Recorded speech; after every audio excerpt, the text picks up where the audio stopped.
Good morning, everyone. Magandang umaga sa lahat, and welcome to the webinar on Leading Through Disruption, Public Sector Leadership in a Time of Complexity and Change. We'll be beginning our session today with a prayer. Let us all make our sign of faith. O Spirit of God, we ask you to help orient all our actions and your inspirations, carry them on by your gracious assistance, that every prayer and work of ours may always begin from you and through you be happily ended. Amen. Magandang umaga and again, welcome to the webinar on Leading Through Disruption, Public Sector Leadership in a Time of Complexity and Change. We are excited to have you with us today as we embark on this important journey of learning and growth. I believe we are all joined by participants all over the country. We have here from, as I was reading earlier through our list of participants, we are joined from various local government units. As I've read, there's attendees from Baguio, Iloilo, Cagayan de Oro, Isabela, General Santos, also national government agencies. I've seen earlier from DOH, NFA, DOST, DILG, DAR, DSWD, DepDev, and other development practitioners from the academe, and few familiar faces as well, Masters in Public Management alumni and executive education course completers. And I believe we are currently around 400 participants and will be joined more later. I am James, the Senior Training Coordinator of the Executive Education Center, and I am joined by my colleagues in the unit who will be assisting you in today's webinar. And before we begin, we would like to note a few webinar guidelines. Please follow the naming pattern as you enter the Zoom room, and kindly ensure that your microphone is on mute unless asked to unmute, and keep your camera on during the webinar if your bandwidth permits. The session is also being recorded, and for those who wish to have a discussion for the questions they wish to raise, do note that we'll be having an open forum with our resource persons after the talk. And we'd also like to emphasize to please stay until the end of the program for instructions on claiming your e-certificates, which will be provided upon completion of the post-evaluation form, and only for those who are able to attend the whole webinar. To formally begin the program, let us all virtually welcome the Director of the Executive Education Center of the Ateneo School of Government, Ms. Sharon Grace Asiabut, for her opening message. Salamat, James. Good morning, everyone. On behalf of the Ateneo School of Government Executive Education Center, I warmly welcome all of you to today's webinar, Leading Through Disruption, Public Sector Leadership in a Time of Complexity and Change. I am honored to meet everyone virtually. Hello, everyone. It's a privilege to have with us also our distinguished speakers and public sector leaders committed to strengthening governance in our country. Today, disruption is no longer an exception. It is our operating environment.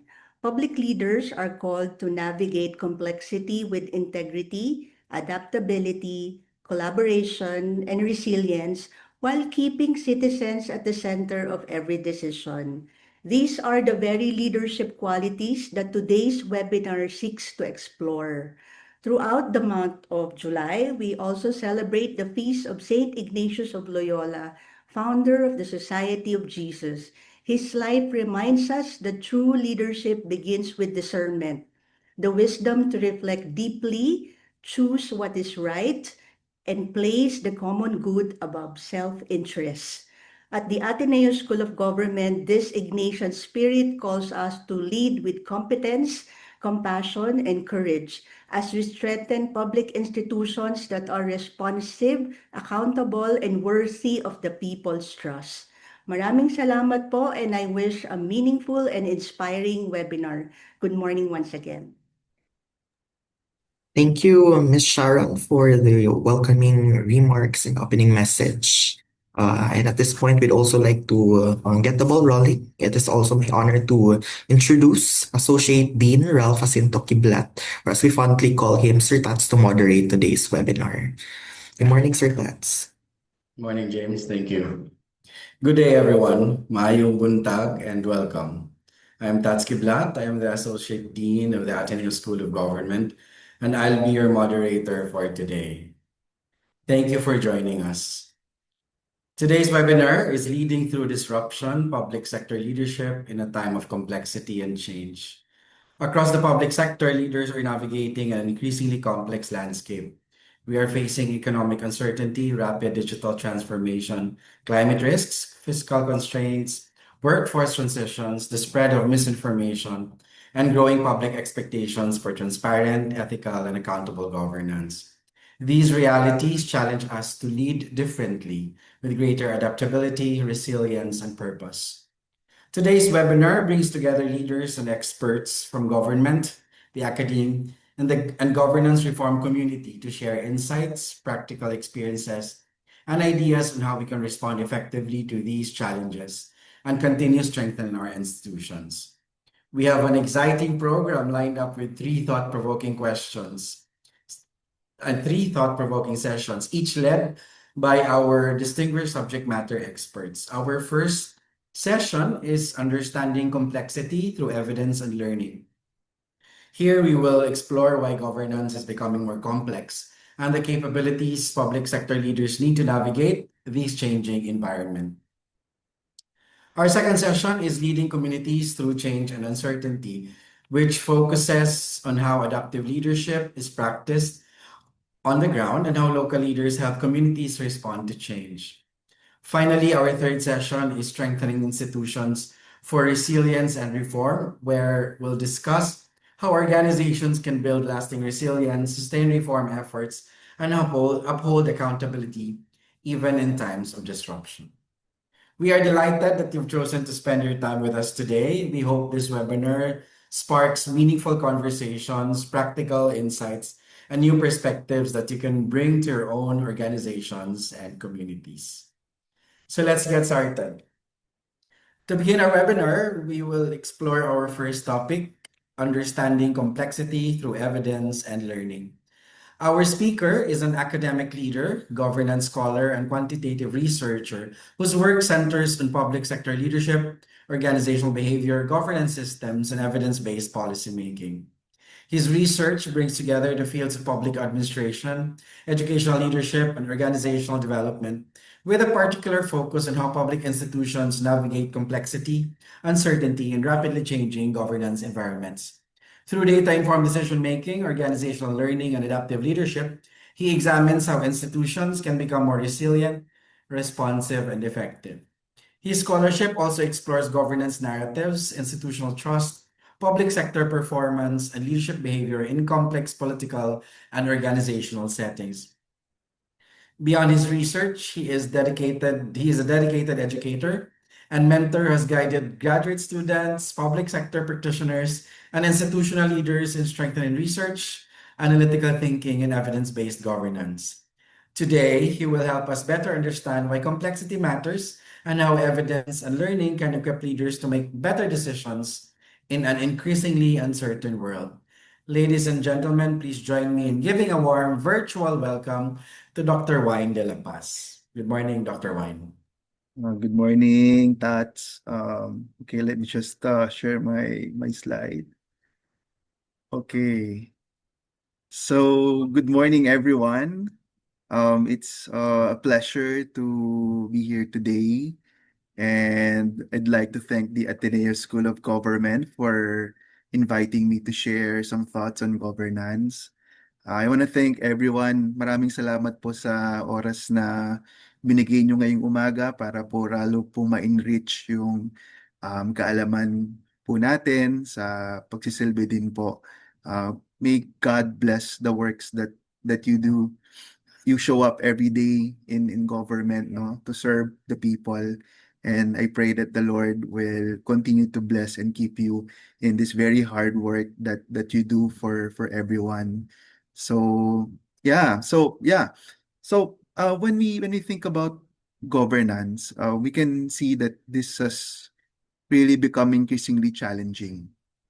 So governments are responding to rapidly changing political, social, and technological conditions.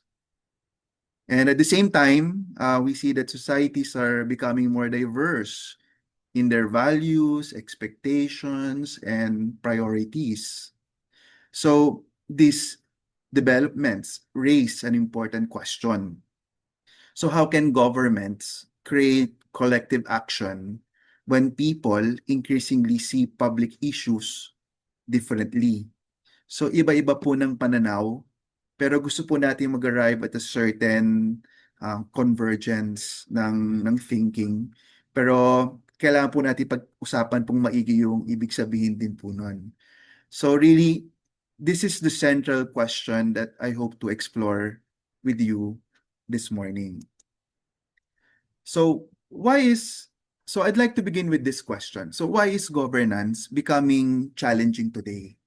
Bakit nga po ba mahirap ngayong mag-lead, no? Sa government.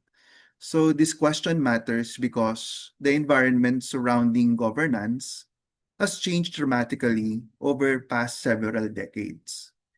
So many of the issues government face today, whether public health, climate change, education, poverty, or digital transformation, they all involve many different actors. And they also have different competing interests, different sources of information, and multiple perspectives about what government should do. And to better understand this, let me first articulate what has changed over time. So if we take a look at it, current governance is really increasingly defined by fragmentation. So by fragmentation, I mean that societies are becoming more diverse in their interests, identities, priorities, and expectations. Many groups are participating in public decision making, and more voices are demanding to be heard. So from a democratic standpoint, this is actually a development because it reflects broader participation. However, at the same time, fragmentation creates an important challenge. So even if a society is becoming more increasingly diverse, governments are still expected to deliver collective outcomes. So our citizens continue to expect effective responses to various issues. In other words, while the environment has changed significantly, public expectations remain very high for all of us in government. So what explains the situation? So political, social, and technological changes have multiplied the number of actors, interests, the voices involved in public decision-making. Government is no longer working with a small number of institutions. Today, decisions are influenced by digital platforms. We know that we've been using digital platforms, all of us. Advocacy groups are there, and we have a very increasingly active citizens. So you find them in the comment section of different posts in different social media that we have. Very engaged public. So each stakeholder brings different priorities, different experiences, and different expectations as well. So naturally, this makes reaching consensus much more difficult because they're coming from different perspectives. So despite that, citizens continue to expect government to address societal issues or challenges that no single institution can actually solve alone. So so one example that clearly illustrates this challenge comes from a study that we conducted during the COVID-19 pandemic. So in this study, we introduced the idea of narrative incongruence. So when people talk in social media, they create narratives. You will see that they have narratives. And we wanted to see if the narratives of the local government units align with the narratives of the public. So we looked at all the posts of the 13 local government units in Metro Manila, which was directly hit by the COVID-19 pandemic, the center of the pandemic. And we also look at how people responded to the narratives, to the posts that were given by the local government units. So we called more than 600 plus thousand comments, no, from the different local government unit Facebook websites, Facebook sites, and we found that the local government mayors often communicated from the perspective of responsibility. So their messages emphasized implementing policies, enforcing health protocols, and fulfilling their responsibilities as public officials during the crisis. So it's more of their responsibility, what they have been doing. However, communities were looking for something somewhat different. They emphasized responsiveness. They wanted timely information, empathy, reassurance, and visible support from their local leaders. Now, what's interesting is that neither perspectives were wrong. Both reflected legitimate concerns. And the challenge emerged because these two narratives were not fully aligned. They were very divergent. So this study reminds us that governance is not really simply about implementing policies. It is also about developing a shared understanding between governments and the communities they serve. So here, no? So the figure here, you see, shows the percentage of narratives from social media that emerged during the pandemic. So on one hand, we see that the local government leaders were communicating responsibility. They were talking more about the mass testing because it was their main responsibility to ensure that people get tested so that the spread of the virus will not persist. But on the other hand, if you take a look at what the public was saying, they were asking for more responsiveness. They had more talks about relief allocations, cash disbursement, implementation of local quarantine, and also support for the frontliners. So we see a little, yeah, well, we see a divergent conversation, and we see that the narratives are not really that aligned. So the important point here is that both groups were responding to the same crisis, yet they understood their roles quite differently. So we actually issued a statement, no, to the different local government units that we looked into in this study, to perhaps assign somebody to also read the comment section so that they can also align their responses, no, to the public. And especially should there be another emergency or situation that will need really quick communication. So now, while this example comes from the pandemic, I would argue that this also reflects a much broader reality in our governance today. So that this brings me to the next point. The challenges you observed during the pandemic were not unique to COVID-19. They reflect the environment in which governance now takes place. So it's like a microcosm. But if you take a look at it, it's also happening right now. There are a lot of uh, things that should be attended. And governance today operates in that constantly shifting environment. So what does this shifting environment actually look like? So first, power and influence are now distributed across different networks. Governments remain central actors, but they are no longer the only institution shaping public decisions. Yeah, no, so private organizations, civil society groups, digital platforms, professional organizations, and the citizens themselves all influence government outcomes. Second, this information travels very fast. Okay, before the institution can even respond. So news, opinions, and interpretations spread almost instantly through digital media, in many cases, people encounter multiple narratives before the government have an opportunity to communicate official narratives or policies that should be there. Hence, public perception is increasingly shaped by competing interpretations.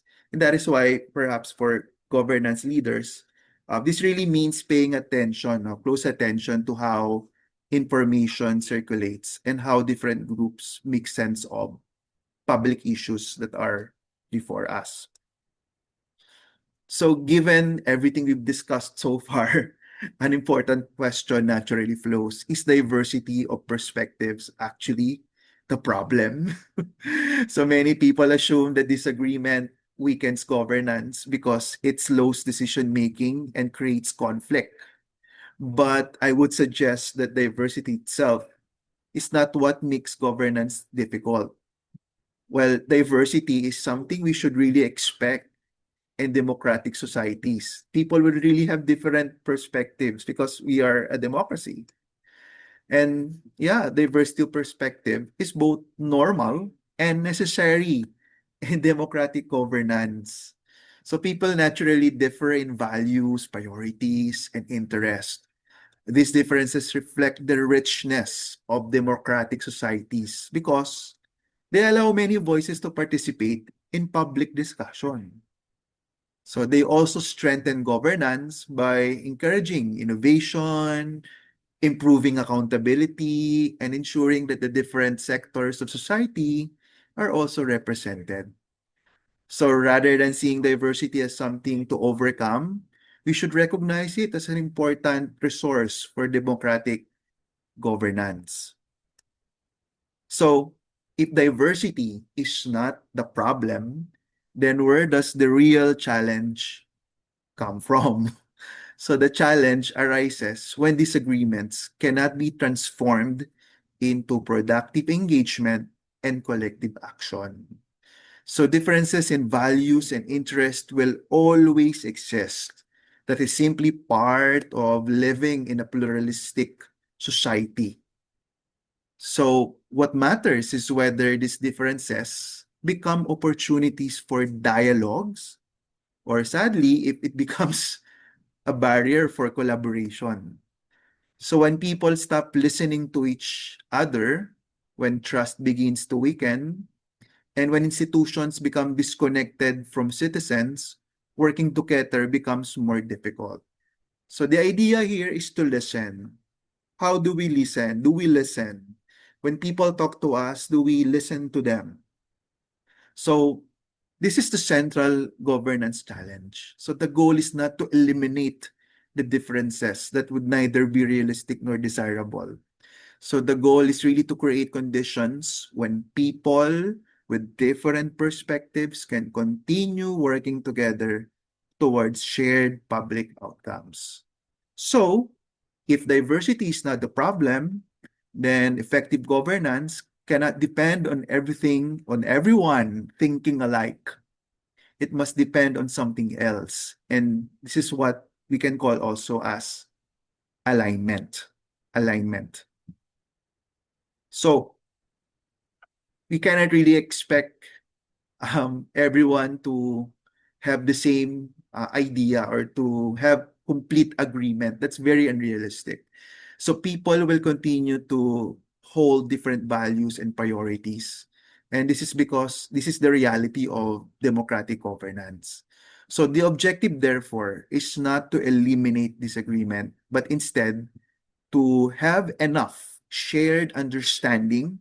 The idea is shared understanding and to have shared commitment that people can work together despite their differences. So this shift in thinking is important because it changes how we can define success in governance. So success is no longer measured by whether everyone agrees. It's not that.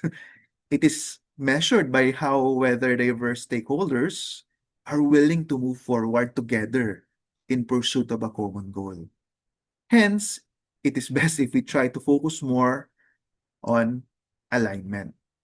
So here, no, I have a representation for you guys. So when we talk of consensus, we're looking for uniformity of opinion. It assumes that people eventually arrive at the same position. In governance, however, this is difficult to achieve because, as I've mentioned, people have different interests. So, alignment, the green one, offers a different way of thinking. So, alignment focuses on securing the commitment toward shared goals, even when there are differences between those who are working with us. So, people do not have to agree on every issue. They simply need to recognize that there is enough common good to justify working together. So people move forward because they recognize mutual interests to coordinate their efforts.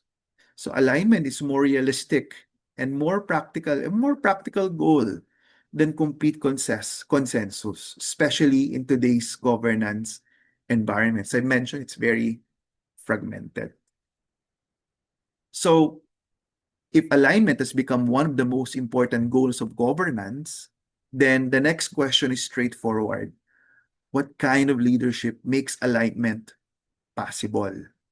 So I'd like to suggest three leadership capabilities that I think in today's governance will be very much helpful. So first, it's really important for leaders to help people understand complexity. So today's leaders operate in an environment filled with enormous amount of information. And different stakeholders often look at the same issue, yet they arrive at different conclusions. So for us to avoid that, the leaders can help people focus on what matters most. So this does not mean telling people what to think. Rather, it means helping different groups develop shared understanding of the issue they are trying to address. In other words, understanding the problem more, helping people to recognize the problem more. And then once they've understand it, then that's the beginning, no, of a common understanding.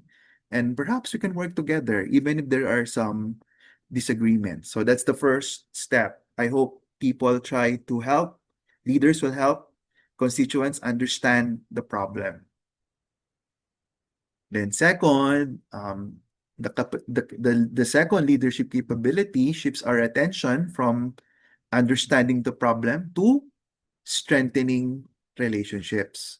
So really, alignment does not happen simply because people understand one another. It also depends on their relationships. For us Pinoys, napakahalaga nito, yung relationships, di ba? How we connect with each other. So governance leaders therefore need to cultivate relationships across different sectors, organizations, and communities. So many stakeholders bring valuable perspectives and resources, yet they may not naturally work together.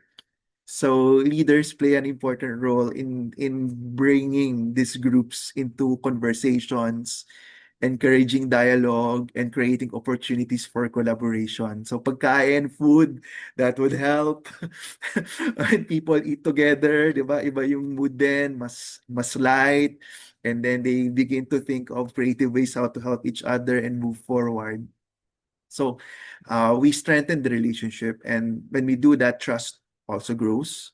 And trust is one of the foundations of effective governance, no? So because people are far more willing to work together when they believe that their perspectives are respected and their concerns are genuinely heard. So there, no? So ask for food budget. Dapat malaki yung budget sa food so that we can bring people together. So the third leadership capability is coalition building. So there should be a shared ownership when we do something, no?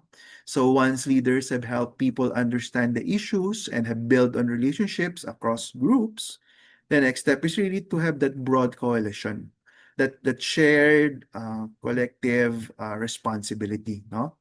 Shared ownership. So coalition building recognizes that lasting public outcomes cannot really depend on one institution working alone. So instead, we have different stakeholders contributing their knowledge, resources, and expertise, and then remaining on a common purpose. So what makes coalition building especially valuable is that people do not have to abandon their own identities or interests. Dala pa rin nila yung kanilang possessions, no? But they tend to realize, no, that there's this larger public goal that is worth pursuing together. So meron silang dala pa rin na positions, yung kanilang mga values. Pero nare-recognize nila na meron something bigger than what they want. And that's something that overlaps with the other group. And that's how we can begin that shared commitment, no? That foundation for collective action.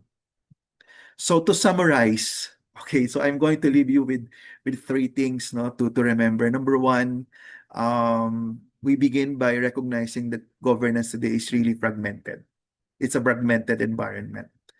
And because it's fragmented, we have a lot of different divergent perspectives.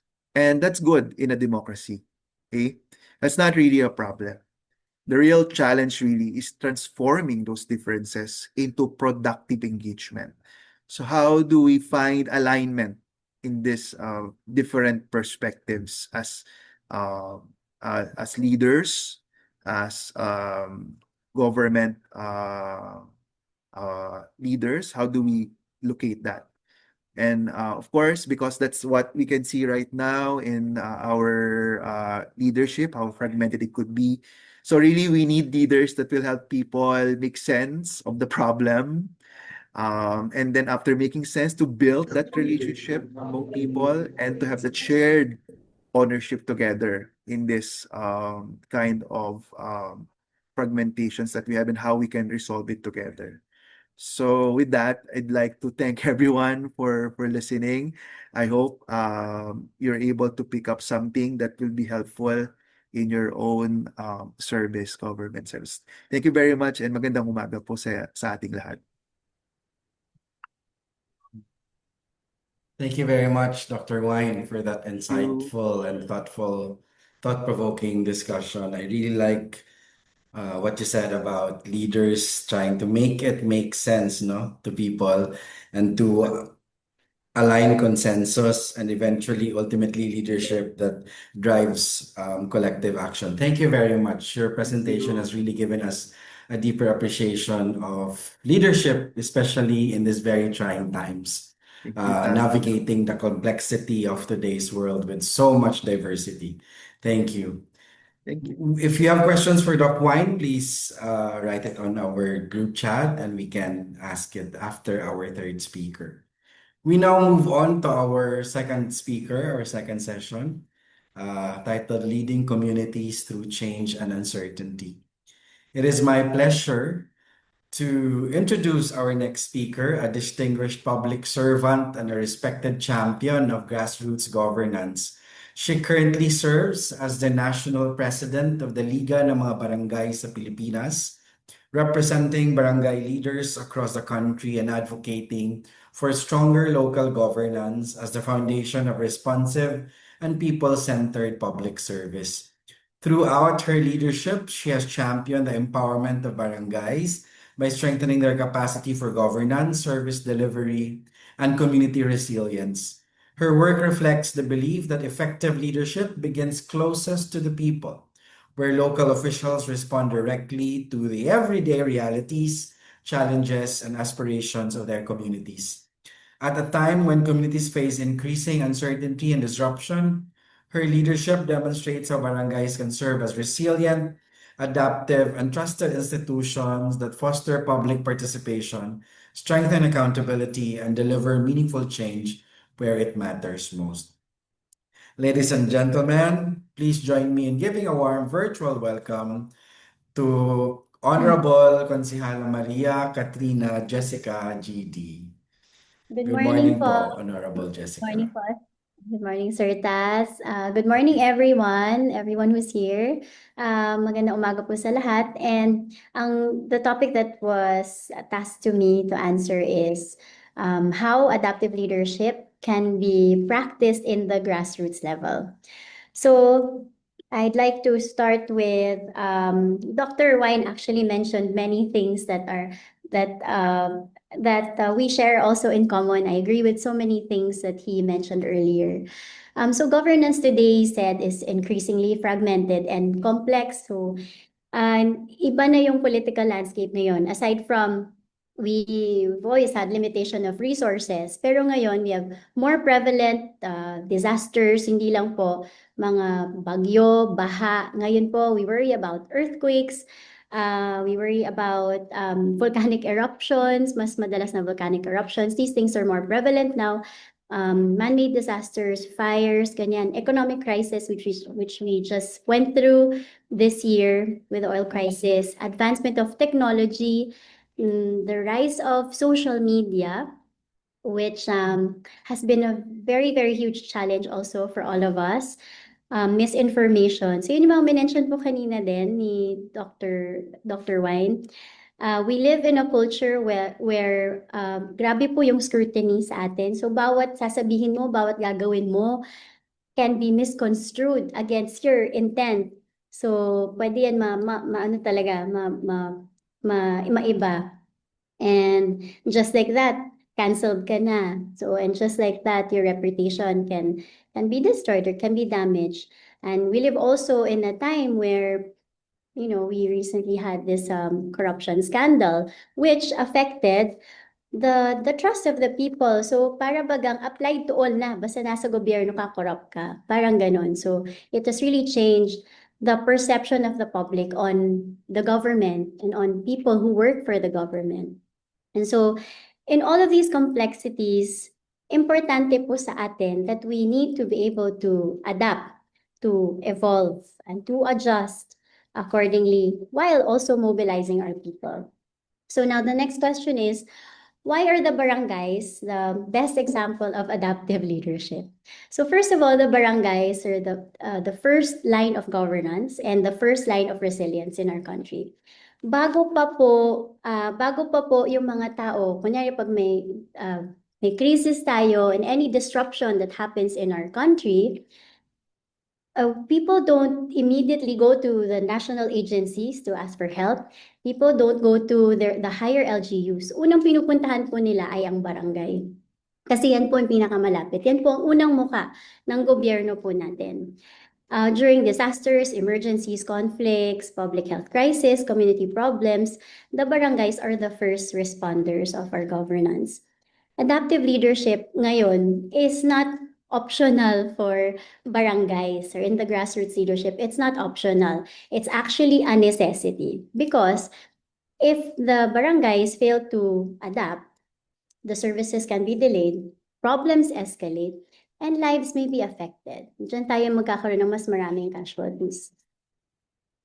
So, the next question is, how can barangays practice adaptive leadership?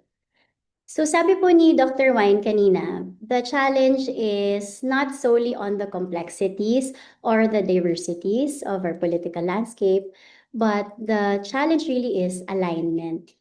And we believe that this is where barangays have a unique advantage. Kasi the barangays have systems on the ground that allow easier alignments because of their close proximity to the people. Basically, sa isang barangay po natin, alam po halos ng lahat ng nasa barangay yun, nasa na ang barangay hall. So meron po tayo unang tatakbuhan, alam natin saan tayo pupunta pag meron tayong problema. So yan, easy access to our, next slide, easy access to our barangay.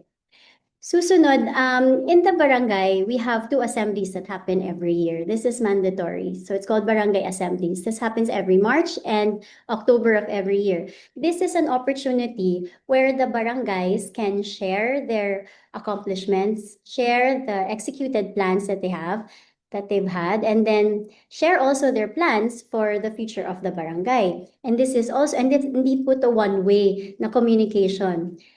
Dito rin po sa barangay assemblies, members of the barangay can also ask questions, can dialogue with their barangays, make suggestions, comment on the plans, and really collaborate with the barangay. So ito po yung pagkakataon para dun sa sinasabi din po nating alignment. Next, we have community consultations. Aside from those twice a year assemblies, meron din po tayong community consultations that can happen even every week, every month. These consultations allow the residents to really participate in the governance of the barangay, and it allows also the barangay government to create plans that really reflect the needs of the people.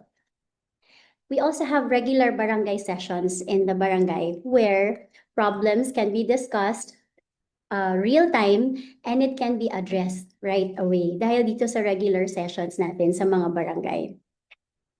And one of the advantages also of barangay governance is there are three unique powers na nagagawa po nila. So, yung executive, legislative, and judicial powers of the barangay. So, for this one, advantage nila dito, una, sa executive, syempre mas mabilis po ang galaw. And they'll be able to, it allows them for immediate action sa mga local issues. Sa legislative naman, they're able to pass local ordinances and regulate local activities. And it allows the communities to craft hyper-localized rules tailored directly to the specific needs of the entire neighborhood. Judicial naman, through katarungan pang barangay, nakakapag-settle po tayo ng mga disputes in the barangay. So doon pa lang you can maintain peace and order. You can align people also in terms of their differences, kung magkakaroon ng mga differences. So dito pa lang ang bilis na po ng action. Yung accessibility and immediacy po dito makikita po natin because of these three distinct powers that the barangays also possess. Next, meron din po tayong everyday we have patrol, nagro-ronda po natin ng mga tanod. So I'm sure in your barangays, you see your tanods roving around your community. This is an opportunity where the barangay governance can see what is happening real time, and the residents can also report their grievances firsthand sa kanilang gobyerno. Next, sabi nga natin na high-tech na po ang panahon ngayon. So we have informal conversations. We have group chats in our barangays. And it goes as deep as purok group chats. So in a barangay, for example, you have several puroks. No? Kunyari, 7 purok. You have 7 group chats also in those purok. And each family head is represented in the group chat. And there, you will be able to the barangay is able to give reminders so easily. Mga paalala po natin sa mga residente natin, especially when there's a typhoon that's coming. Ito po, reminder po sa inyo, ganyan. Mas madali. And at the same time, for the residents also, they'll be able to send photos of their problem areas. O parang baha po sa amin dito, parang clog yung kanal namin, can you do something about it? You know, it's so quick, ang bilis kasi it's less bureaucratic kasi ang bilis ng action. So it gives people, through these group chats, it gives people a sense of belonging. Tulad ng sabi ni Dr. Wayne kanina, importante po yun. They get a sense of belonging and they're able to participate actively in their community. And when we do this, when the people have this sense of belonging, parang dinadagdagan po natin ang mga mata natin sa komunidad. So mas marami po tayong mga nagmamatsyag sa komunidad natin, and everybody participates in the governance of the community.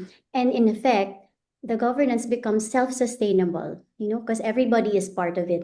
Everybody is active in the neighborhood. So I think that's also the same concept as Neighborhood Watch in the States, na lahat nagpa-participate, lahat may extra kang mata. And given the limited resources and manpower of the barangays, it's very important to involve your community para yan ang mga extra mo na tao na gumagalaw without you even having to tell them.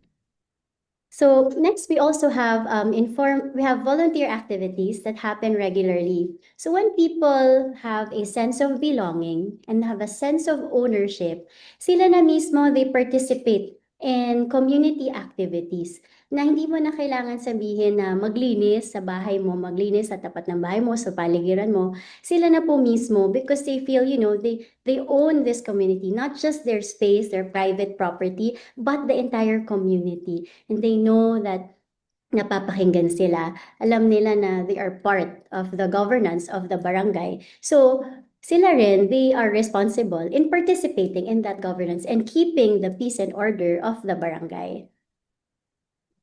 Next, so these are what I mentioned to you, these are not merely governance activities. They are mechanisms for listening, trust and relationship building, collaboration, and collective action. So let me give you concrete examples. So one of the examples earlier that was mentioned by Dr. Wine also was during the pandemic. So here in the pandemic, it was actually an avenue to test adaptive leadership, lalong-lalo na po sa barangay level. Alam po natin that I mentioned earlier, ang barangay ang unang muka ng gobyerno po natin. During the pandemic, the national agencies, the higher LGUs, all had to rely on the barangay to deliver services.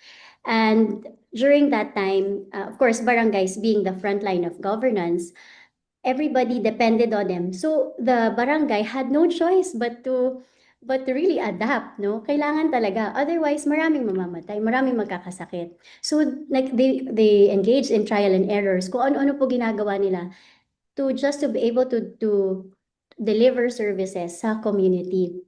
So they had to learn also to rely on technology. Halimbawa, I remember during the pandemic, that was when people really explored using online shopping. So, kasi wala tayong choice. We were all locked down in our homes. So, ganun din in the barangay governance. They had to learn how to use technology. Kahit yung mga hindi masyadong tech-savvy na barangay officials had to learn it so that they could communicate to their constituents.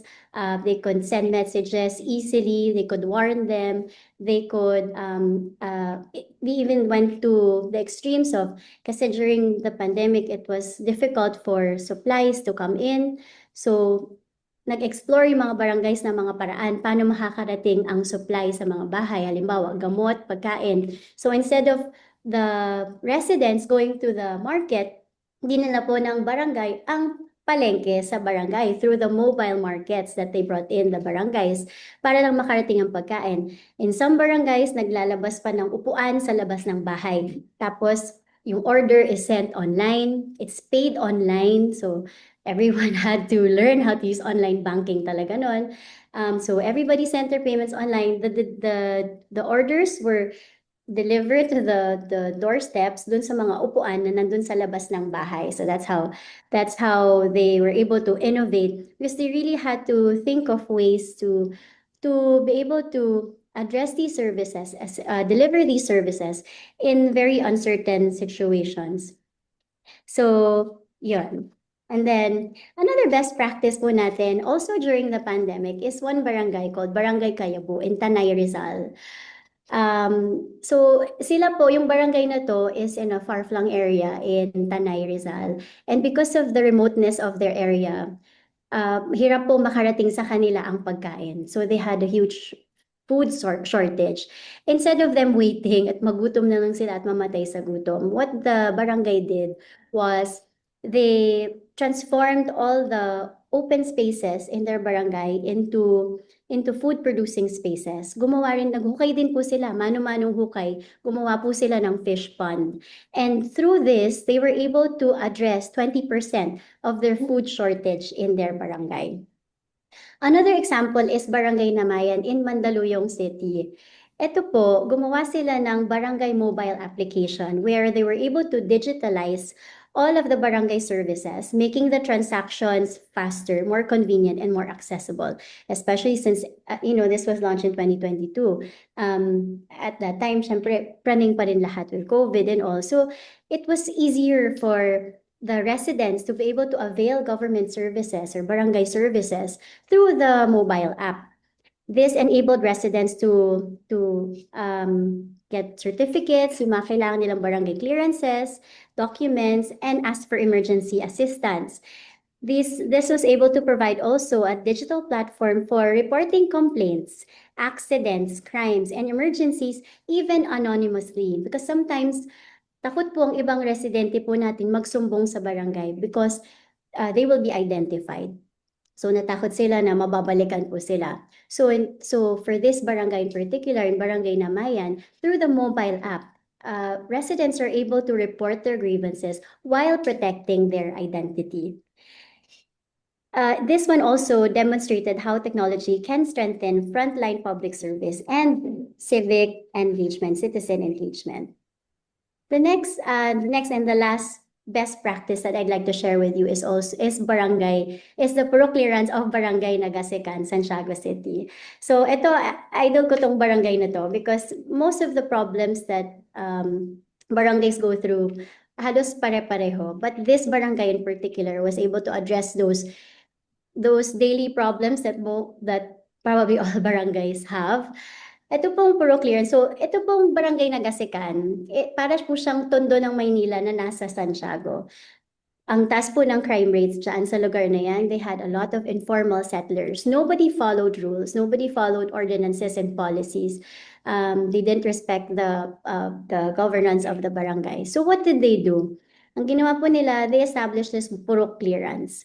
Doon sa puro clearance, hindi ka po makakakuha ng kahit anong serbisyo mula sa barangay, like let's say barangay clearance or anything that you'd like to request from the barangay. You won't be able to avail of them if you don't pass your puro clearance. The puro clearance is just a piece of paper na may checklist po yan. Ang mga tanong very, very simple. Tinali mo ba yung aso mo? Malinis ba ang harap ng bahay mo? Nag-segregate ka ba ng basura? Umattend ka ba ng purok meeting, ng monthly purok meeting? Nag-volunteer ka ba sa weekly cleanup sa barangay? So, yun yung mga basic na mga tanong na lahat ng barangay halos problema po yung mga yan.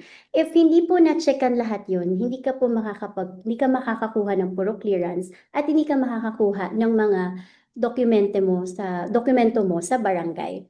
So, because of this, everyone was forced to follow, no? Everyone was forced to follow the ordinances. And it started, of course, initially, syempre forced lahat. But after a while, they really appreciated the discipline that developed because of that.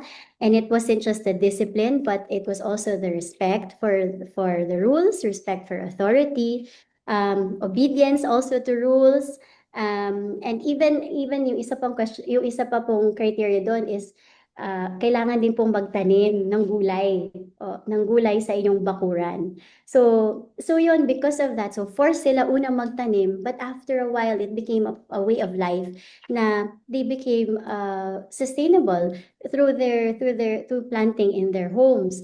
So yun, so ang dami pong mga values na na-develop nito through this puro clearance na ginawa ng barangay to that I believe is a really good practice that they did. And ngayon, ang tanong, how do we ensure success in adaptive leadership? Based on our learnings in the barangay, adaptive leadership can actually be more successful if you have these characteristics. And actually, some of these characteristics are already mentioned by Dr. Wine. So, unang-una sa lahat, importante po that we build character. Ano po yung ibig sabihin nito that we build character? Sabi ni Dr. Wine kanina, our environment has been changing so much. The political landscape is so complex and so diverse and so challenging. So what will keep us grounded? What will keep us grounded is our character or our core values. Importante po yan sa atin bilang leaders. This is what will keep us grounded.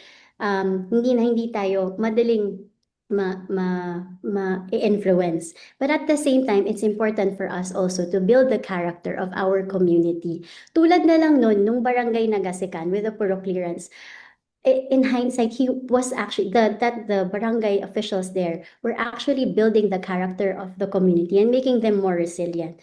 So these values that we're instilling could be discipline, accountability, obedience, respect for authority, for rules, diligence, care for others, care for the environment, mindfulness and empathy, and many, many more.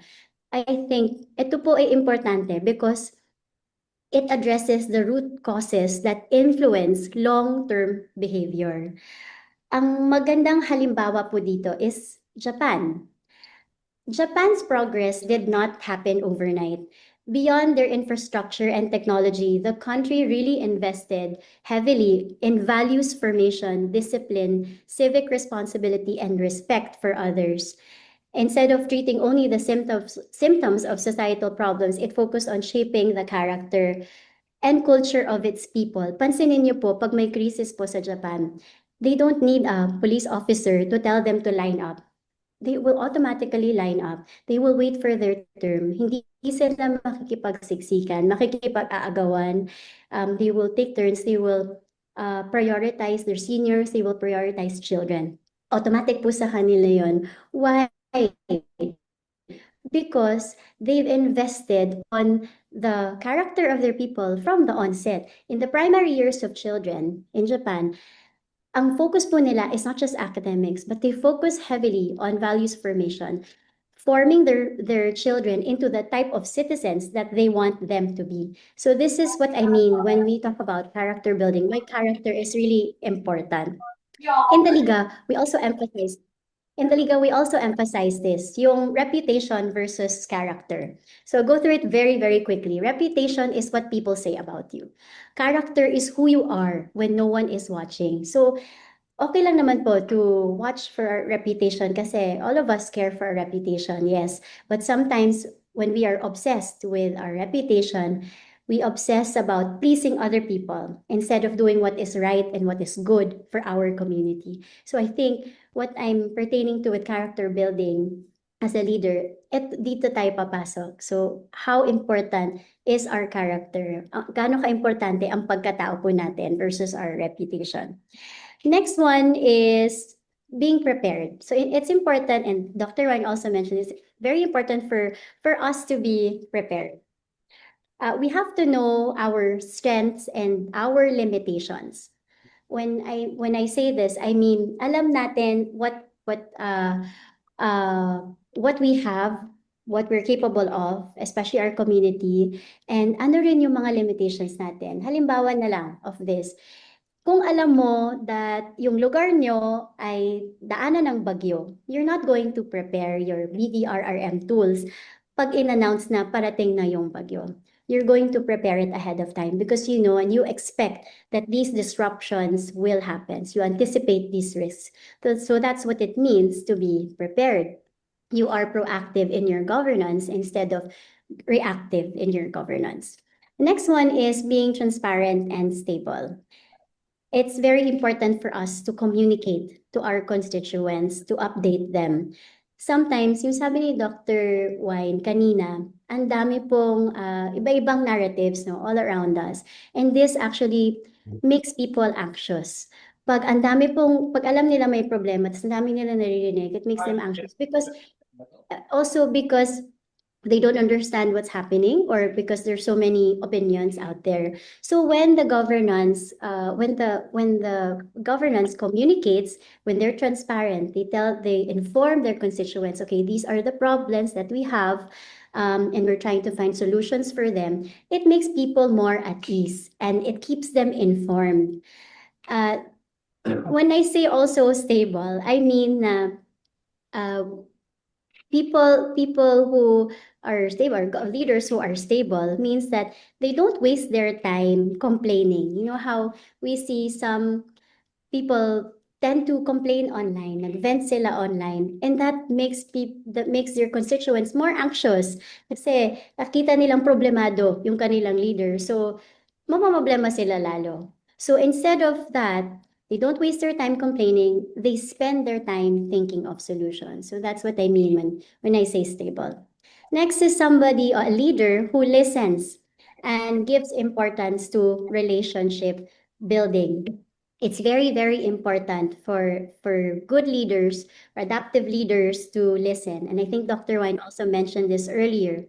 They recognize that they do not have all the answers, and they recognize also the importance of the people that they serve, yung mga opinion po nila. So they listen to them, they listen to their concerns, and they encourage participation and collaboration.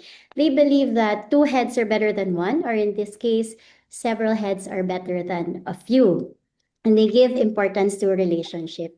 So dito natin kanina with the examples that I gave you, this shows that we're able to build relationships with our constituents. And when we're able to build relationships with our constituents, mas collaborative po ang nagiging governance po natin. Next is an adaptive leadership.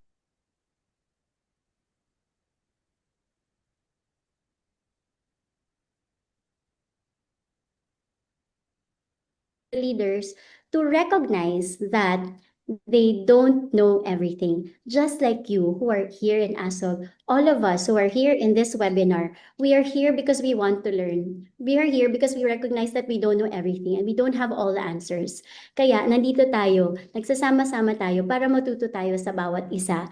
And we can share the knowledge that we get from each other and apply it in our own communities, in our own companies, etc. So, importante po yan that we learn from the experiences from the experiences and the knowledge of other people. And we explore alternatives before making decisions. And this enables us to continuously improve as a leader. Next is an adaptive leader needs to also be resourceful and data-driven. Resourceful means you're able to maximize all your available resources, and data-driven, it's nowadays it's very easy to gather data now because of AI, because of all of the technology that we have available in our midst. So importante po that we are data driven and we base our decisions also on substantial data para mas scientific po ang ating mga nagiging decisions, ang ating mga nagiging solutions sa mga problema. And next, we also have to be another characteristic of an adaptive leader is somebody also who is discerning. Someone, and Dr. Wine also mentioned this, somebody who can separate the noise from what truly matters. So you've already heard, no? You've already heard what opinions your residents have. Nasabi na nila kung ano yung mga suggestions nila. And then, na-explore mo na rin, nakapag-aral ka na rin. So you have all these options in front of you. You have the data in front of you. Now, the last part of that is discernment. So, how do you separate the noise from what truly matters? How do you make the right decision? What's going to be right for your people? What's going to be good for your people? So that's discernment. You can focus on the priorities. After that, in as much as planning is importante rin po yung nag-a-action. So you have to be able to take action and follow through. You've already listened, you've already listed down your options, you've studied it well, you have maximized your resources, you've considered everything, you've discerned already. Now, the next step is taking action. So it's very important for you to take action and to follow through. And if Okay, so it's important for us to take action and also to be flexible. That if the plans that we have executed does not work, we also have to be flexible in adjusting our solutions. So that's what I mean about taking action and being flexible. The true test of adaptive leadership is not what happens kasi during your term. It's what remains long after your leadership ends. The true measure of leadership is not the projects you've completed during your term, but the standards and the culture that you've established for future generations. By institutionalizing the values and systems you create, you continue all of these developments long after your term ends, and that is your legacy. When citizens embrace these standards, they begin to expect them.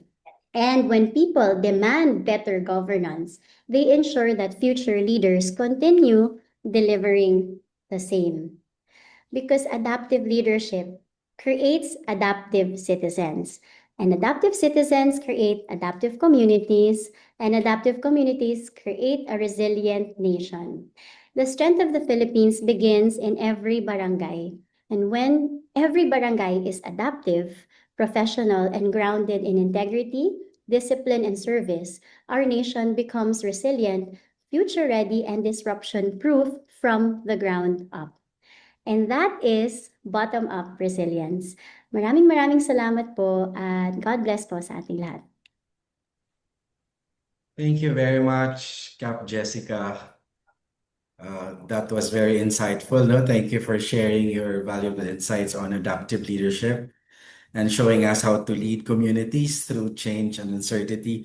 It was very refreshing to see the best practices from the many various barangays within the Liga, no? It really shows how barangays exemplify adaptive leadership, and ang ganda nung sinabi mo na ang barangay ang unang mukha ng gobyerno, which brings adaptive leadership closest to the people. Thank you very much for that. No, your experiences and perspectives have reminded us today that resilient leadership, adaptive leadership begins at the community level.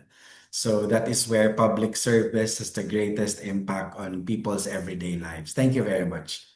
Just a reminder to all our participants, we encourage you to keep the conversation going. If you have questions, we received so many questions already, no reflections, key takeaways from our speakers.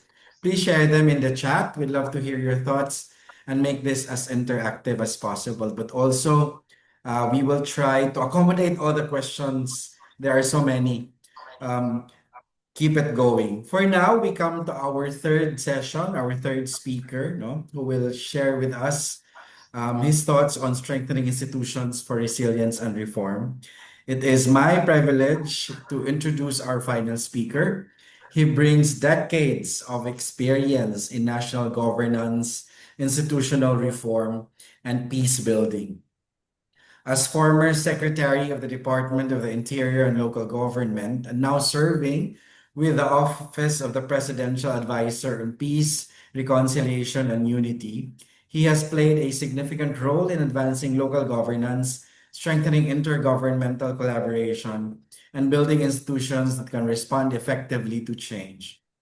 Throughout his career, he has championed ethical leadership, collaborative governance, and institutional reform, demonstrating how strong public institutions can remain resilient, accountable, and responsive even in times of uncertainty and disruption.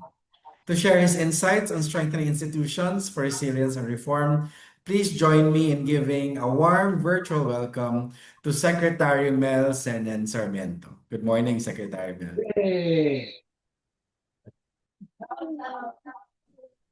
Good morning. Okay ba audio?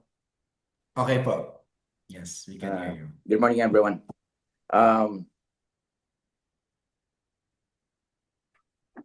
Disruption. Lessons from my experience in government now. It's weathering the storm. Basically, it all started when I was still in the private sector. The first disruption I experienced was the debt crisis in 1984-1985 that led to our economy contracting, no? 7.3%, inflation went up as high as 50%, unemployment was like 30%. So yung challenge noon how the business can survive and weather the storm. That was basically a very good, I would say, training ground for me in ensuring that our business is able to survive that crisis, no? So napakalaga yung nag-a-adjust ka, tinatanggap mo yung sitwasyon, kaysa reklamo ka ng reklamo, tanggapin mo anong sitwasyon at gawin mo ng paraan kung saan ka dapat pupunta, no? So and in 1983, by the way, there was this first attempt na ipasa yung decentralization ng government, no? Empowering the local government units. Ipinasa yung BP 337. Yun ang first attempt na i-decentralize yung gobyerno.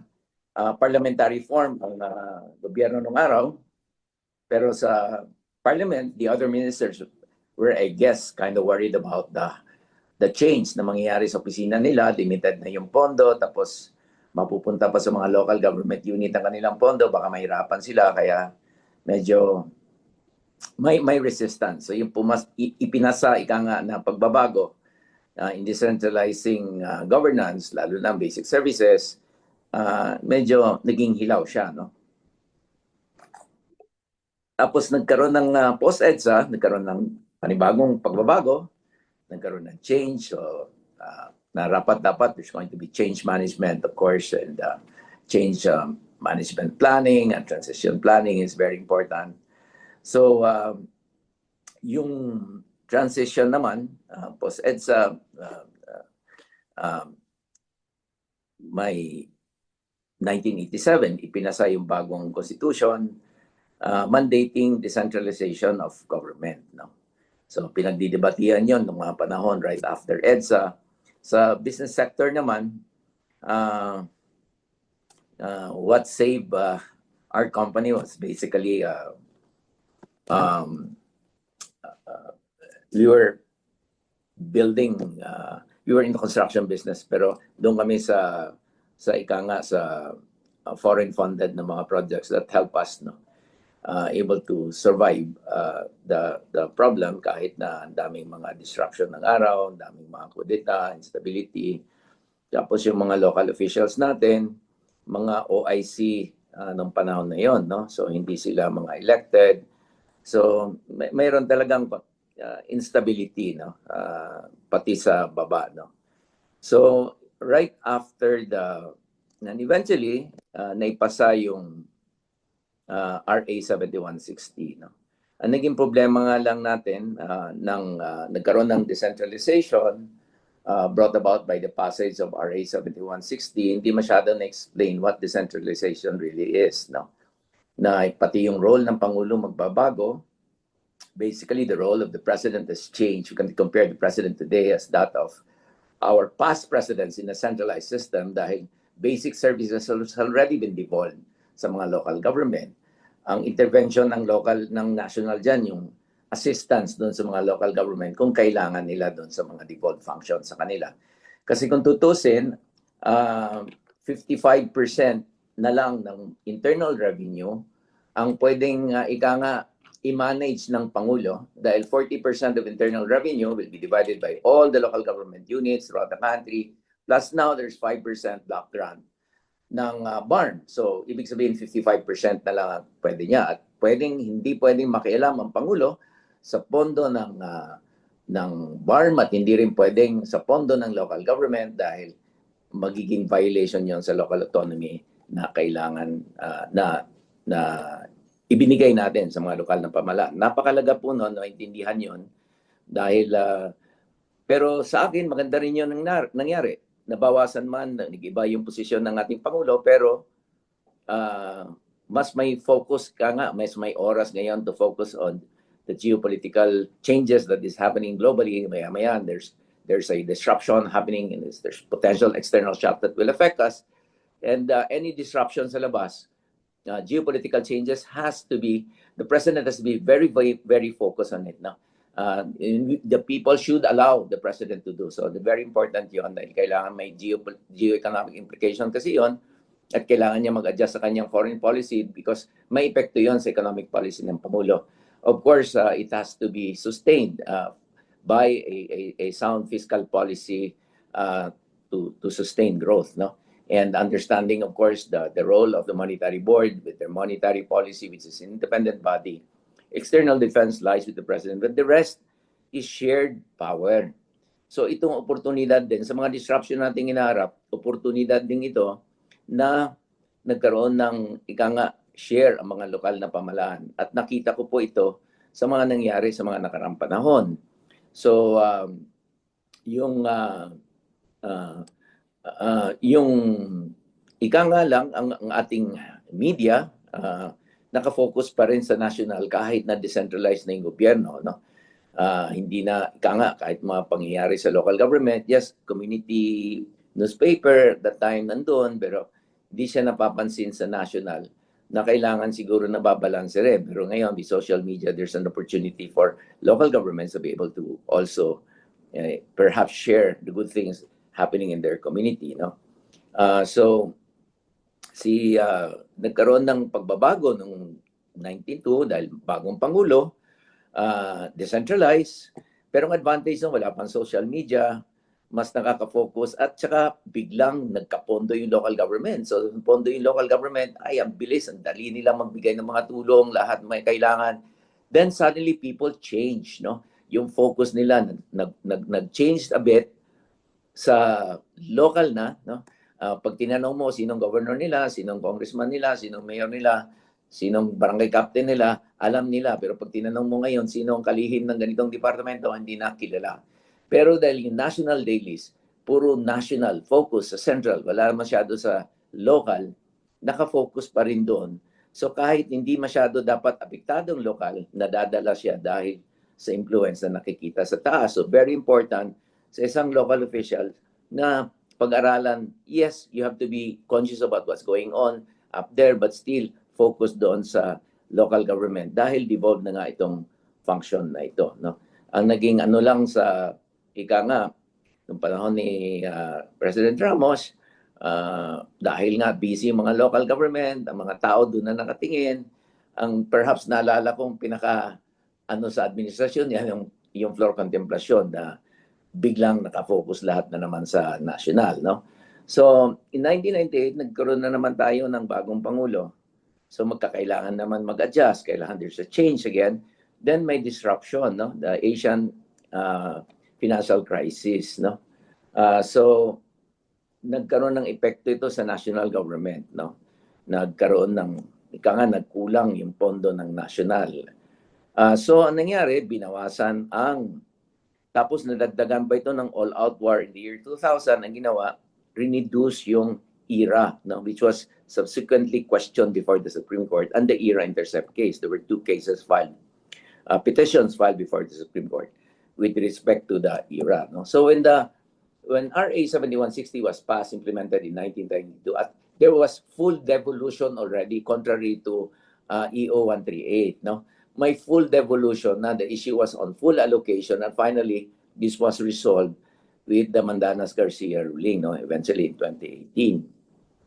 So, yung reduction sa ERA, nagkaroon ng epekto rin ito, no, sa internal security dahil ang local government units hindi na masyado nakakabigay ng services kasi binawasan nga dahil nagkaroon ng krisis, may fiscal problem ang ating national government, no. So yung action doon sa all-out war tried to solve one problem, but it created another problem sa internal security side naman. So very important for a leader in addressing disruption na mabalansi mo. Hindi nakafocus sa isang bagay dahil baka mamaya nagkikreate ka na naman ng another problem. No? So, yung 2001, nagkaroon na naman ng panibagong may year 2000, nagkaroon ng disruption, nagpalit ng Pangulo bigla. No? So, na nag-mayor ako 2001, very important is to get on the balcony, no? Tinignan ko muna yung situation ng national, hirap na hirap siya. Anong gagawin ko sa local, no? So, sa local, dahil nga dalawa ng decentralized na ng services, hirap kami, no? We were financially challenged. National government, wala ring pera dahil sa Asian financial crisis. So every time lumalapit ako sa national agency, ang sagot nila, sorry Mayor, we can't help you dahil wala rin kaming pera. Since you're the chair of the school board, you're the chair of the Peace and Order Council, you're the chair of lahat chair, bahala na po kayo. So anong gagawin ng isang mayor? May disruption, Asian financial crisis, etc. Upo ka na lang ba? Hindi. Hindi ka upo. Yun ang oportunidad mag-create. Mag-innovate ka. So, unang-unang ginawa namin is to work with the people. No? It's a mandate actually under Article 13 of our Constitution, citizen participation. Kaya nga may Chapter 4 in the Local Government Code, POs, NGOs participation. Very important po yun. Kaya nga may Local Development Council at nang sinasabi, not less than 25% should come from civil society, no? So, oportunidad yon una to make them understand what's going on. Paintindihin sila sa sitwasyon, itong kalagayan natin, where financially, national government is hard up, and our local government unit, nagkaroon din kami ng problema, maraming mga issue, pero hard up kami, we cannot even pay our electric bill, power bill, what have you. Walang-wala talaga kami, no? So, hirap na hirap kami. So, anong gagawin? So, may problema kami pang pinansya. Pangalawa, may problema rin kami sa education. We had the most number of incomplete elementary schools in Region 8. forgettable data on education, and worse, timing. Lumabas yung NSCB survey, we were the poorest city in the country. We had the most number of people living below the poverty line. So then we have an insurgency problem. So what are you going to do? So maupo ka na lang ba? Hindi. Basahin mo yung RA 7160. It's a Filipino version of federalism. Gamitin yung batas. Pag-aralan, internalize, at anong pwedeng gawin. No? So, by sector, ang LGU dapat facilitator facilitator. Government should be the facilitator, not necessarily the implementers of things. Hindi pwedeng lahat ng gobyerno gagawa. Kailangan kasama ang tao rito. So, bawat sector, pre-analysis namin, anong datos, where we were at that time, yung sector nila, where they would want to be, anong issues na dapat nilang, that might prevent, them being able to, together, to achieve that, the shared vision, for their sector, and the actions that we're supposed to take for us to be able to achieve the shared vision. Kailangan tanong tayo ng tanong sa mga krisis. So, issue ng araw sa kalinisan, ang mga engineer namin, daming debate, daming sinasuggest. Tapos, tinanong ko street sweeper, common sense, siyang sinunod, malinis yung syudad. PTA, binago namin yung kultura. Palagi lang, patay-tatay, ang baga na naman. Ang focus, bata, hindi repair ng school building. No? LSB teachers, may problema kami. Problema sa edukasyon. Ginawa kong, ang barangay chairperson, ginawa kong barangay school board chair. Success failure ng edukasyon sa barangay na siyang accountable. At saka binago namin yung kultura ng SK na naubos din ng pera sa basketball. So, nag-focus sila sa edukasyon, no? So, sa akin, dapat ang national government, lalo na pag may mga, kahit may anong disruption, handa tayo kung ang mindset ng national government is the mission telling the local government units, no? The what and the why. The what and the why. Very important yan sa national NGA side na sasabihin sa LGU kasi decentralized na nga. Bawat national government agency, wala nang tao sa lokal except ng DILG. Yun ang LGUO. No? So, ganun yung pagbabago sa sitwasyon. So, tanggapin natin ganun ang sitwasyon. So, national government should focus on the what and the why and allow the LGU to focus where, how they're going to do it, who among their people is capable of doing it. No? Then, anyway, sa batas, ang nakalagay doon, Finance Committee. Ang problema, ang budget at saka cash paminsan di sabay. At saka sa LGU, monthly ang padala ng Internal Revenue Allotment. Almost 80% NTA dependent. So, hindi naman pinagbabawal sa batas. Pag hindi sinabing bawal, di pwedeng gawin. So, I created the cash management unit, no, to manage our cash flow. Kasi hirap na kami, sitwasyon namin. Ang PS, binago ko rin yan. Mahilig sa sagad. Ang nakalagay, 45 or 55%. Ang sinabi lang naman sa batas, in our case, first class, not to exceed. Not to exceed. Kaya bakit kailangan abutin ko ng 45? So, pwede yan pababain. Ang 20% development fund naman nakalagay, not less than 20%. Pwede pa lang mas mataas. So, we had a non-filling of vacant possession. We had track investments without spending money, more legal, marketing the place, come up with a predictable policy for business, make the area bankable so that we will be able to attract investments. Dahil ang mayor po, dahil sa binigay na power na ito, governor, sa kaliwang kamay niya is the chair of the Peace and Order Council. So, peace and order, kapayapaan, role niya yan. Sa right hand niya is the local economic and development manager. Ang national policy, to make it happen, diskarte ng local official yan. So dapat gamitin yung power na binigay sa kanya and we were able to attract investments. And eventually when I termed out, 28% na lang ang PS namin.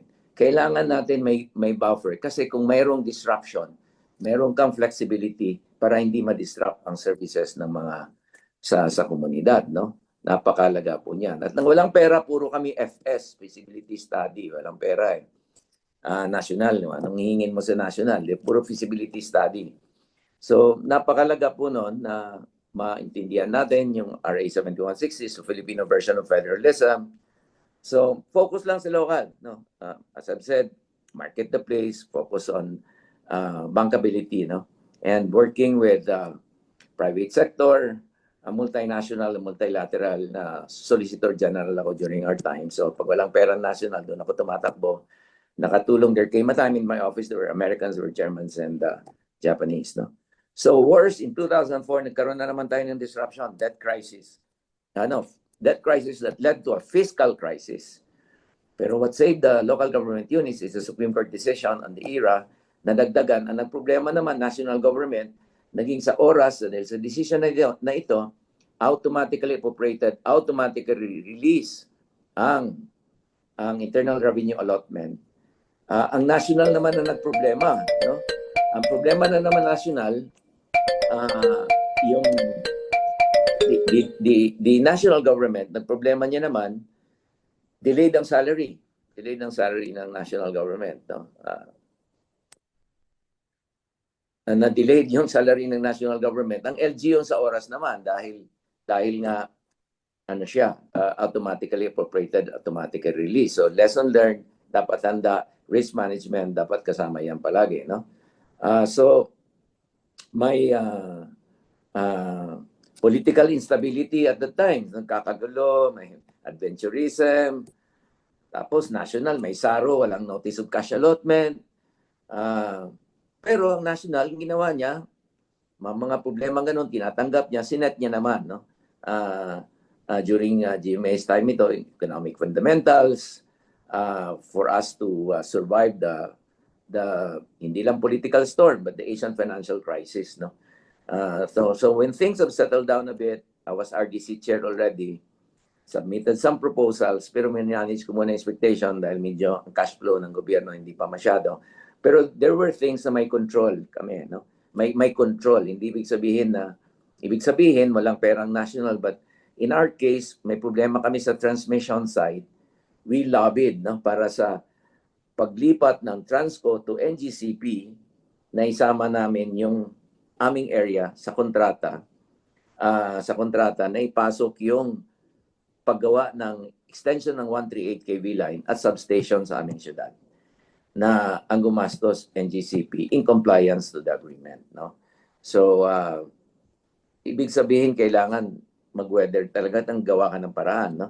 Yung 4Ps ginawang stimulus yon during that time kasi nagkaroon ng 2009 US recession na naman, no? So to address that problem, no?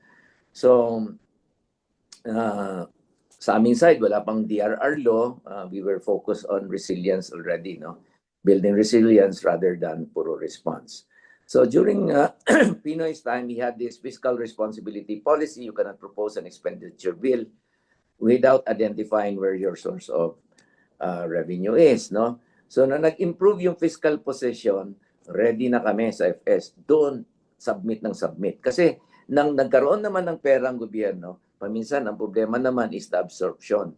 Kaya nga nagkaroon ng DAP, Disbursement Acceleration Program, dahil humina naman yung absorption kasi nasanay ang gobyerno, hindi naghahanda dahil walang pera. Pero dapat ready, kaya ginawa namin puro FS para ready kami. Nang nagkaroon naman ng pera sa teachers, daming items, ang naging problema naman, lesson learned, kulang naman ng board passers. So, another problem. Affected naman noon ng mga private schools, no? Karamihan sa mga private schools, magagaling na teacher, lumipat naman sa public dahil mas malaki ang sahod. So, may conflict ngayon nangyayari sa mundo. Strait of Hormuz. And we have to prepare for 2029. For the past century, there's an external shock that affects the global economy. 1919 Spanish flu, 1929 the stock market crash, 1939 Second World War, fast forward 1999 Asian financial crisis, 10 years later the US recession. After 2009, 10 years later, COVID-19. So ano na kaya meron na naman sa 29? Dapat pinaghahandaan natin itong disruption na ito. And very important, ang leadership, navigating it.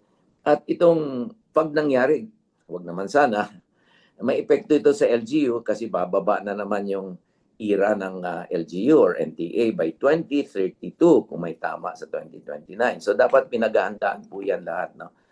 So, ang lesson learned dito sa situation, let's capitalize on the decentralized government. Na pag mahirap yung lagay ng national, ang local dapat mag-scale up dahil automatically appropriated, automatically released. 40% yan. Ang 55% doon pa kukunin ng pang-debt service. So, malaga po natutukan yan. And there's a need for us to also revisit the local code. No? I personally feel there are two things the local government, the devolution. No? Ang devolution may dalawang bagay na para sa akin naka-apekto sa atin din. No? May negatibong epekto. No? Nag-fail bali sa na-devolve na function. We cannot afford a fragmented agriculture. We cannot afford a fragmented health system. This has to be revisited. Hindi po siya po pwede. Mahirap po. Nakita natin to nung COVID, etc. So dapat din i-revisit para kung may mga disruption tayo kahit paano, maayos pa rin ang takbo or able to weather the storm. No? So huwag kalimutan talaga yung yung NGA, yung role niya, yung economic direction, pero ang gagawa po niyan, attracting investments, ang local talaga ang driver. Kaya tinatawag natin ang local government unit is the engine of growth. No? So napakalaga po niyan. So inahanda lahat. Kaya in weathering the disruption, basically it's adapting to the situation, apply adaptive leadership, involve the people, mobilize the people. Kahit anong hirap, we can weather that storm. Thank you. Thank you very much, Secretary Mel. Wow. Thank you for those very insightful and inspiring reflections on strengthening institutions. Thank you for taking us through the various administrations, the challenges in each, and how leaders in government weather the storms. It was very inspiring to hear. And the perfect way to ground our conversation in concrete governance reality. Your message reminds us that resilient institutions are built through principled leadership, collaboration, and a steadfast commitment to public service through time. Maraming salamat. Ano kaya ang disruption sa 2029 na dapat natin paghandaan? Kailangan natin pag-aralan yan. No? We will look into that. No? We look at drivers of change and the weak signals that we are hearing so that we can look at what that disruption will be and how we're going to prepare for it. I'm also happy to hear, and we have a lot in our audience today from the LGUs. LGU as the engine of growth and as the driver. So it's very empowering to hear that for our LGUs. Maraming salamat. Before we move on to our Q&A, our open forum, we'd like to remind everyone to please stay with us until the end of the program. We will be sharing with you the instructions on how you can claim your e-certificate of participation. Again, we will show the instructions at the end on how you can claim your e-certificate for today's session. Okay, sige, we invite again all our three speakers, Cap Jess, Dr. Wine, and Secretary Mel for our Q&A. We received an overwhelming number of questions. Nasa around 100 na yata ang mga natanggap naming questions. But I think we only have room for 5 or 6 or 7 questions because we're supposed to end at 5 o'clock, no? Maybe I can begin with Secretary Mel. We have a burning question in our chat room. Sabi niya, this is a question to Secretary Mel. Section 521 of Republic Act 7160 mandates a mandatory review of the local government code once in every 5 years. Yet after 35 years, no comprehensive review has taken place. No single comprehensive formal reenactment or total overhaul has successfully passed into law since 1991. Based on your experience, why do you think this requirement has not been implemented?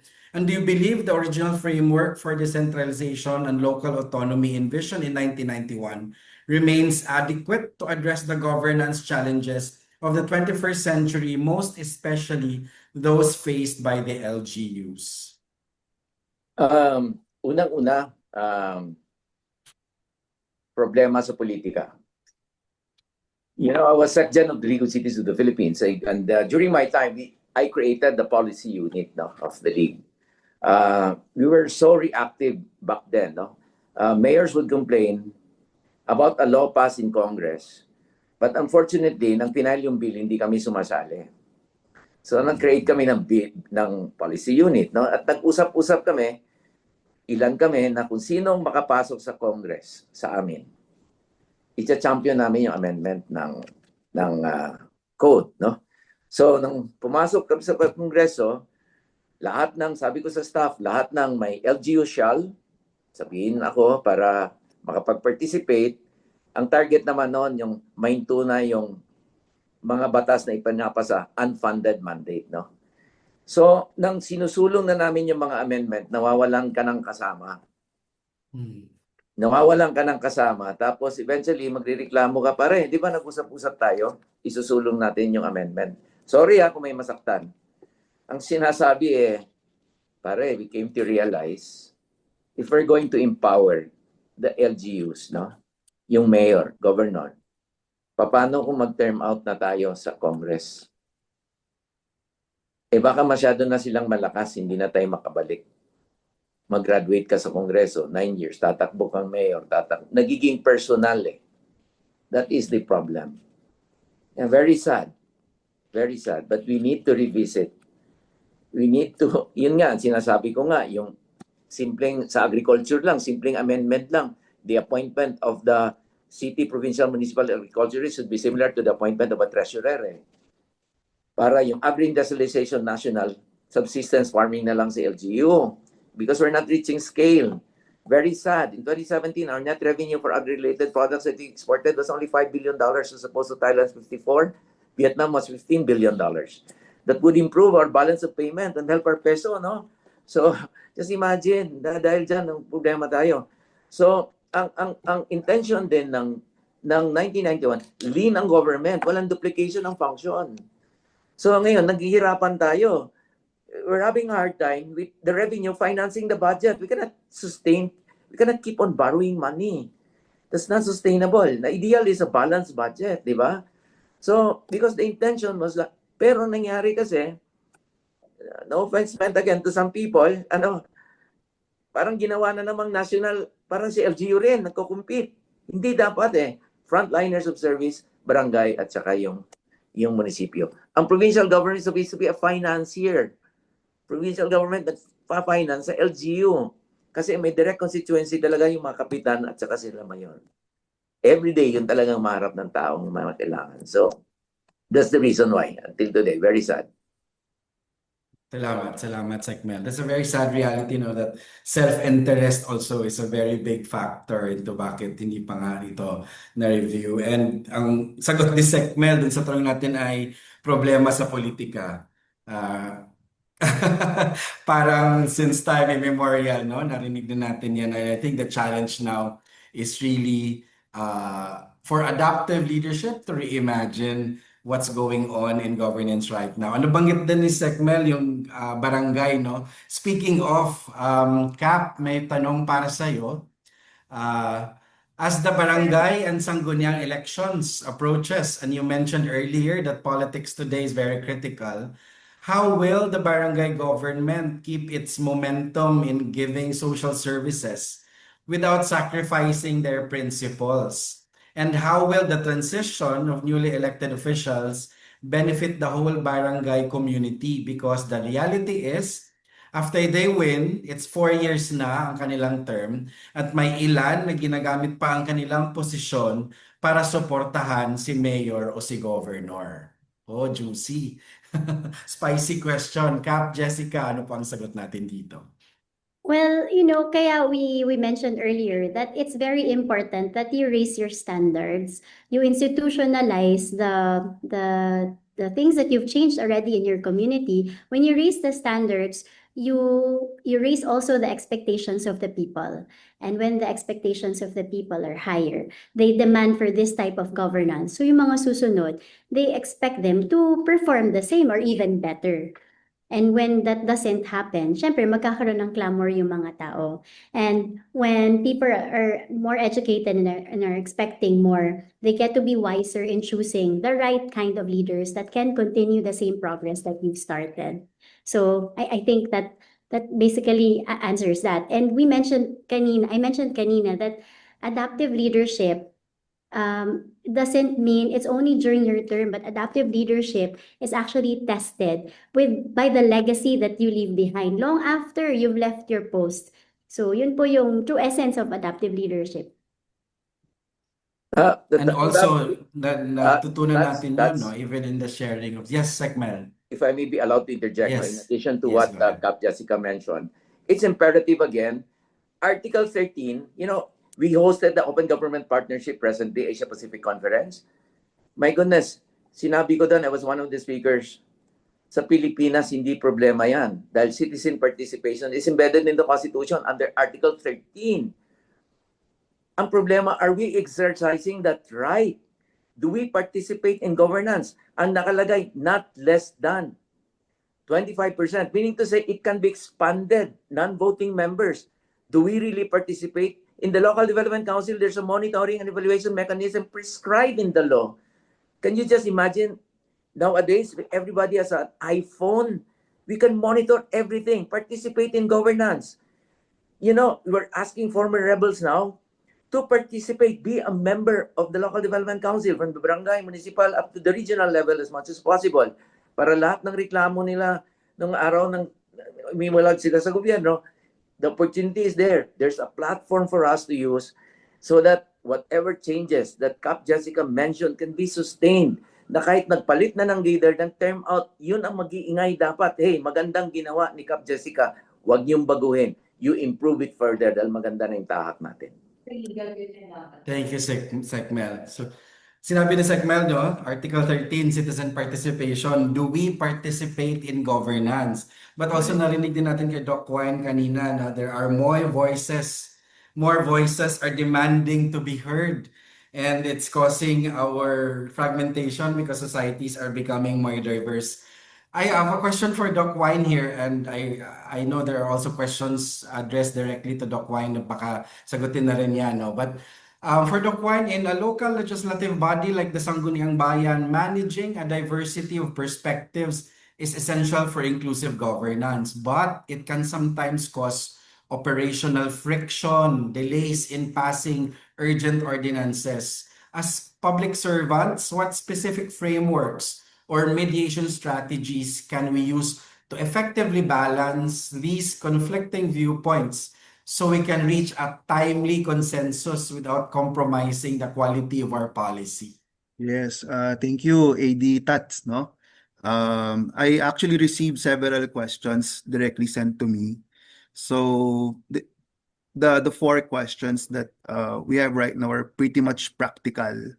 And then so I'll answer them at the level of interaction as a social psychologist. And then I will answer the other half at the organizational or the collective level. So let me first begin with the very first question that I got. So ang tanong is, paano yung mga biases ng leader na nasa government? So parang ang isang leader, meron ka na kagad iniisip di ba? So let me first address that at the interaction level. At the interaction level, definitely we hold our own biases.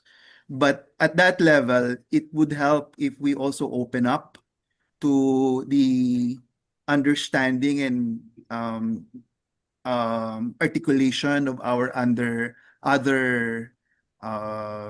constituents. So kumbaga, to be more open. So while we have our own, to also have that listening. So I mentioned at the start of my articulation, listening is very important. So while we have our own biases, let's also listen to what others have to say to keep an open mind. This is at the interaction level, to be more open to articulations of others. Now, Of course, it also helps a lot when we read, when we become more open to what's going on, to read more, because what we know, alluding to what Cap Jessica mentioned a while ago, we don't know everything. So since we don't know everything, we have to read, we have to keep an open mind to people who are sharing their thoughts with us as leaders. And also as constituents, that doesn't mean that we are not capable or not doing leadership. When we are constituents, when we also align with perspectives of others, then we are also practicing leadership. So hindi po natin kailangan maging leader na may posisyon. Kahit po constituents, pwede po tayo mag-display ng leadership. Now, at the organizational level, so kung meron po tayong listening, open-mindedness sa mga kasama natin, pag tayo na po yung leader, maganda rin po, pakilala natin yung problema talaga. Alluding to what Secmel mentioned a while ago, pinresent nila talaga anong problema, anong nangyayari. So at the barangay level, kung may problem, ano yung problem? Maganda pong mapaliwanag natin maigi. And it helps a lot when we do research too. Kung may actual data tayo, kung data-driven po yung ating pinipresent dun sa mga constituents natin, sa mga kasama natin, then that will help them see the problem more clearly and have that sense of how to go about it. And then that question further alludes to a broader system in government. Somebody from the community asked about, oh, sige, so paano yan? Yung bang ginagawa natin sa local government units, nakakatulong ba yan sa sistema? May bicameral tayo, nakakatulong ba yan sa nangyayari sa atin? Yung bicameral, effective ba yan? So really, when we talk about government structures, hindi naman lahat yan 100% efficient eh. Because it's run by humans. We're humans, we make mistakes. So it's not really about the structure. The bicameral is there to make sure that we have checks and balances. But at the same time, it begins with the bottom. I really support what Secmel mentioned a while ago, the bottom-up approach. While we understand it's a top-down approach, while we understand that leadership is not just one way, but a two-way street, we keep that in mind. So let's not lose hope. We begin at the bottom. We begin at the bottom where the local government units connect, as mentioned by Cap Jessica, di ba? Yung conversations, very important. Tuloy po yung conversations. That's how we begin to see alignment in the fragmentations that we have. Kasi like it or not, it's there to stay. This is democracy. This is a pluralistic government. And the idea is to really bind, to find those areas where we can overlap and move forward together to resolve the issue. Now, in the question about time, that's very true. Time is of the essence. And that's why organizationally, systematically, having schedule will help us move forward as a community, as an organization. We encourage debates. We encourage people to speak up, as mentioned by Secmel, di ba? We encourage people really to take part. And right now sa social media, ang lakas-lakas, di ba? Ang daming sinasabi sa iba-ibang mga issues. Pag tinignan mo yung comment section, 3.5 or sometimes 6 million comments. Pero yun din no? Technology, kailangan din tayo gumamit ng technology. Actually, we can actually harvest all of those conversations. Public only. Public conversations, and really see also what's going on, just like what we did in our study. Nalaman namin din kung saan yung mga disconnects, no? And it was really helpful. I think the local government units had that copy of our study. We sent it through the UST. So yun po yung sagot ko dun sa apat na nagtanong. I hope nakatulong. Listen. Please, let's listen to people around us. So yun po. Salamat, Dr. Wine, no? Kumbaga, kung merong narrative incongruent sa social media, ngayon naman congruent ang ating mga tatlong speakers in saying, no, na yung bottom-up approach, LGU as the driver, and then ultimately listen, adaptive leadership is building relationships, no? Thank you very much. Unfortunately, that's all the time that we have, no? We have 100 questions, but I think we will try to send all these questions to our speakers today, and maybe, I don't know, we can come up with the answers with all our speakers and send it back to our participants for today. But thank you so much. We wish we had more time to answer your questions, but this won't be the last. Thank you very much to our speakers for sharing their time, wisdom, and valuable experiences. And to all our participants, thank you for your thoughtful questions and active engagement throughout this webinar. As we conclude our discussions, we are reminded that leading through disruption begins with understanding the complexity of the environments we serve. Dr. Wine challenged us to recognize that today's governance landscape is increasingly fragmented, and that effective leadership is less about achieving perfect consensus and more about creating alignment through sense-making, bridge building, and coalition building. We then heard from Cap Jessica, who brought these ideas to life at the grassroots level. She reminded us that adaptive leadership happens closest to the people, barangay, ang unang mukha ng gobyerno, where listening, trust building, collaboration, and collective action enable communities to respond effectively to change. Barangays, as the first line of governance and resilience, demonstrate that strong institutions are built through meaningful engagement with citizens. Finally, Secretary Mel Sarmiento reinforced that institutional resilience is sustained through ethical leadership, empowered local governments, and the effective use of the tools and opportunities provided by decentralization. His message reminds us that resilient institutions are built by leaders who think locally, innovate continuously, and remain committed to serving the public even in the face of disruption. Taken together, today's discussions point to a common message. In an increasingly complex and uncertain world, effective public sector leadership is about making sense of complexity, building trust and collaboration across differences, empowering communities, and strengthening institutions that can adapt, learn, and endure. Thank you once again for your insightful questions or for being part of today's conversation. Maraming salamat. At this point, I would now like to pass the floor to back to James. Maraming salamat. Thank you, Sir Tats, and for synthesizing the inputs of our resource speakers this morning, as well as at this point, we would also like to conclude the session by extending